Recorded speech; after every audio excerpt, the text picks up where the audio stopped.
All right, welcome back to the deep dive.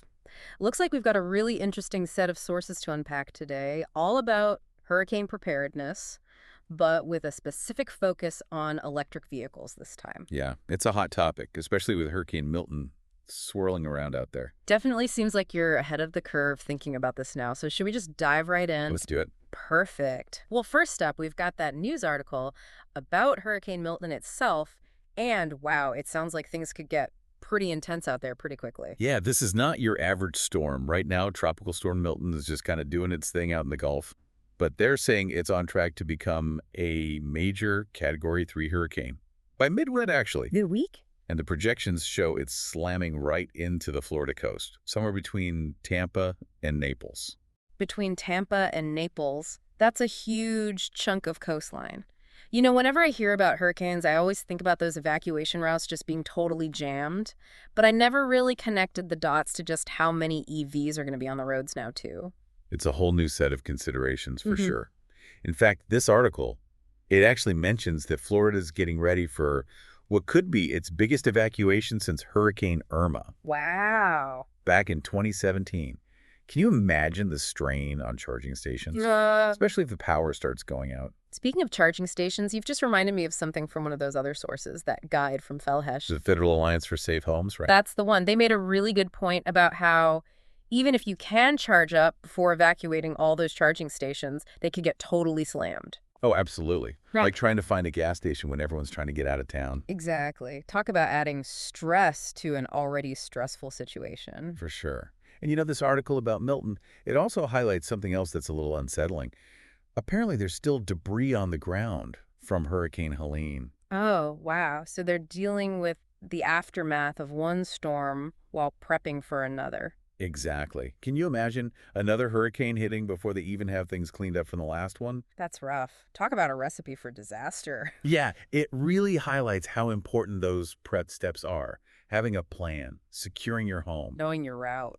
It's easy to overlook the basics when you're worried about the new stuff, like how to prep your EV. Well, speaking of EVs, your sources brought up some pretty important points, things I hadn't even considered, really. And it all comes down to those lithium-ion batteries. Which are great for powering our cars. In normal circumstances, but in a hurricane, especially with potential flooding, they become a whole other concern. Yeah, that's one of the things they really dove into. I've always heard about lithium-ion batteries being a fire hazard, but I never really understood why. Like, what makes them so dangerous? So basically, it's all about water.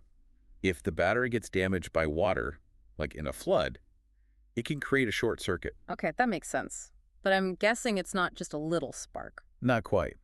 That short circuit can trigger something called thermal runaway. Then we'll run away. It's basically a chain reaction inside the battery cells. Yeah. It can cause them to ignite. So, like, the whole battery could go up in flames. It's a possibility. Yeah. And here's the really scary part. This thermal runaway, it can happen right away after the water damage, or it can happen days or even weeks later. Wait, really? Yeah. So imagine you think your car is fine after a flood, but then all of a sudden, Oh, wow. I had no idea there was a delayed reaction like that. That is terrifying. And it makes those post-storm precautions even more important, right? you got it. Yeah. Knowing what to do and what not to do after a hurricane, Yeah. it could literally be a matter of life and death. But I'm getting ahead of myself. Well, you're right. Let's not get ahead of ourselves. Let's start at the beginning. If you had to evacuate, I'd assume you'd want to charge your EV to 100%, right? Sounds logical, right? Just like filling up your gas tank. You'd think so. But actually, both of your EV sources, they actually advise against waiting till the last minute to charge, even if you are planning to evacuate. Oh, that's interesting. I'm curious, why wouldn't you want a full charge if you had to evacuate?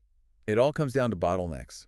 Think about those gas stations we were just talking about. If everyone waits until the last minute. Oh, right. The lines get insane. Exactly.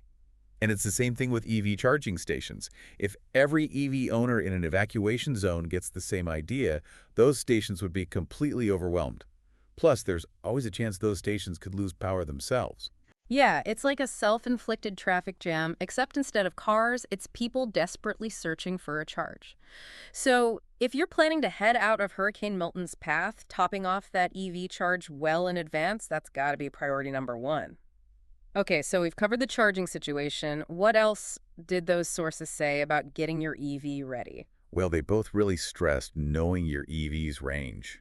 like really knowing it, because you do not want to be stuck halfway to your destination, especially if those charging stations are few and far between or out of juice themselves. Right. Range anxiety takes on a whole new meaning when there's a hurricane on your tail.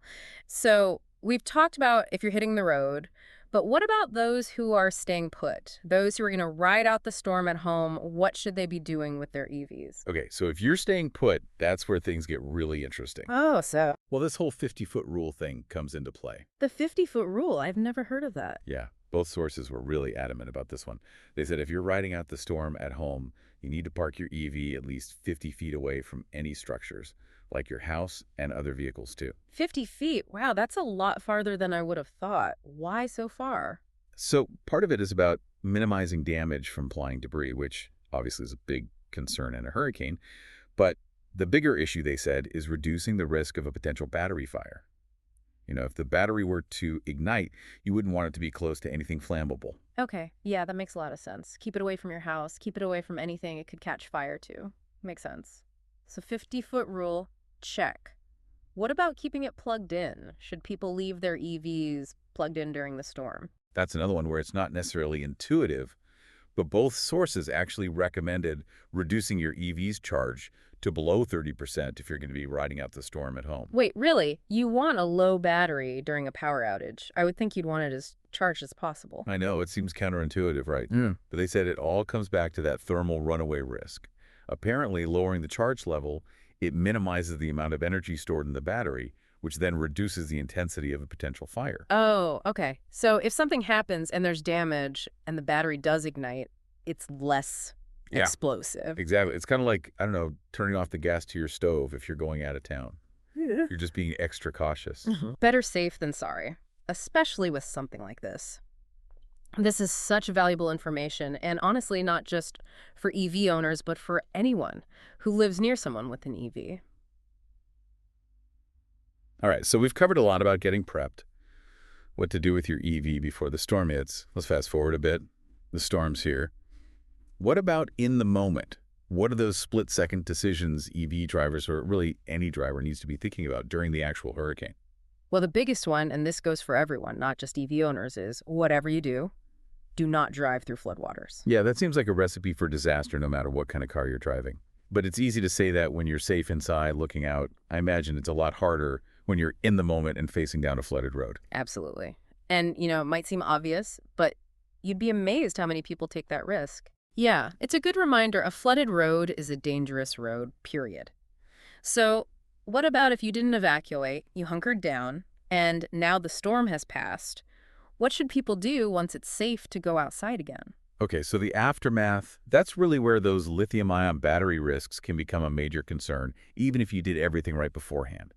The most important thing to remember is if your EV got flooded, do not, under any circumstances, attempt to drive it or charge it. And that goes even if it looks fine from the outside. Especially if it looks fine, because you might not be able to see the damage. Yeah. Water could have gotten into the casing, causing corrosion or damage that you wouldn't even be able to see. And remember how we were talking about how that thermal runaway can happen later on? Right, like a ticking time bomb. Exactly. So the absolute safest thing to do if your EV's been in a flood is to call 911. You're kidding. You call 911 for a flooded car. Absolutely. Let them know what's going on, and they'll have the proper procedures for towing and inspection. They'll bring in people who know how to deal with a potentially damaged EV. Wow, okay. So even after the storm has passed, EV owners need to be super vigilant. It seems like that post-storm awareness is just as important as all that prep work we were talking about. 100%. And while we're on the topic of post-storm stuff, your sources also mentioned something really important about those damaged batteries. Make sure you dispose of them properly. Wait, so you can't just throw them in the trash? Definitely not. Lithium-ion batteries, they can cause fires even in a landfill. Oh, wow. I had no idea. Yeah, there are specific ways to get rid of them safely. So that's something to check with your local authorities or waste management folks. So it's not just about protecting yourself and your own property, it's about protecting everyone else too. That's a really good point. Mm-hmm. Okay, so we've covered a lot of ground on the EV specific stuff, but those sources you sent, they also had some really great general hurricane prep tips that I think everyone should hear. Should we jump into those for a bit? It's funny, reading through these tips, it's like you forget how resourceful people can be when it comes to hurricane prep. Like, who knew your dishwasher could be a lifesaver? Right. That one's genius. Heavy-duty trash bags to protect your important documents, and where did it say to put them?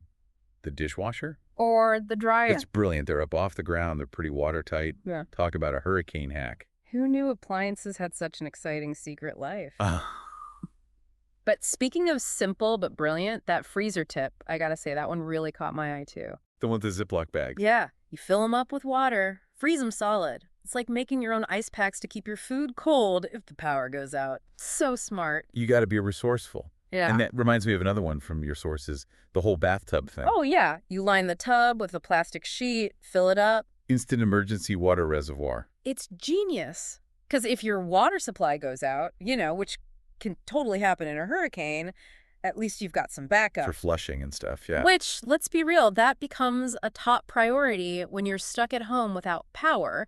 And of course, no matter what kind of car you drive, EV or not, parking in a safe spot, always key. Absolutely. Away from trees.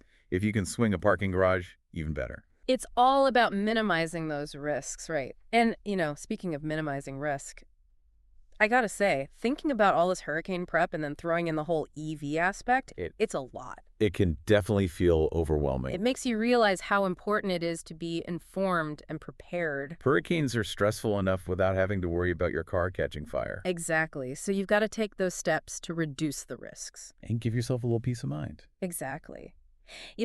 As we're wrapping up here, I'm realizing we've covered a ton of ground today. Everything from EV safety to, DIY hurricane life hacks. Who knew? It's amazing what you can learn. Right. And, we've really just scratched the surface here, haven't we? I mean, we've given a good overview of the basics, especially with the EV stuff. Which, by the way, if you're listening to this and you've got an EV, do yourself a favor. Yeah. Don't just take our word for it. Go read your car's manual. Yeah. Check the manufacturer's website. Those guys are the real experts. Exactly. They'll have all the specific details for your particular make and model. Because when it comes to something as important as your safety, knowledge is power. Couldn't have said it better myself. Well, on that note, we'll let you get to your hurricane prep. Stay safe out there, everyone, and we'll catch you on the next deep dive.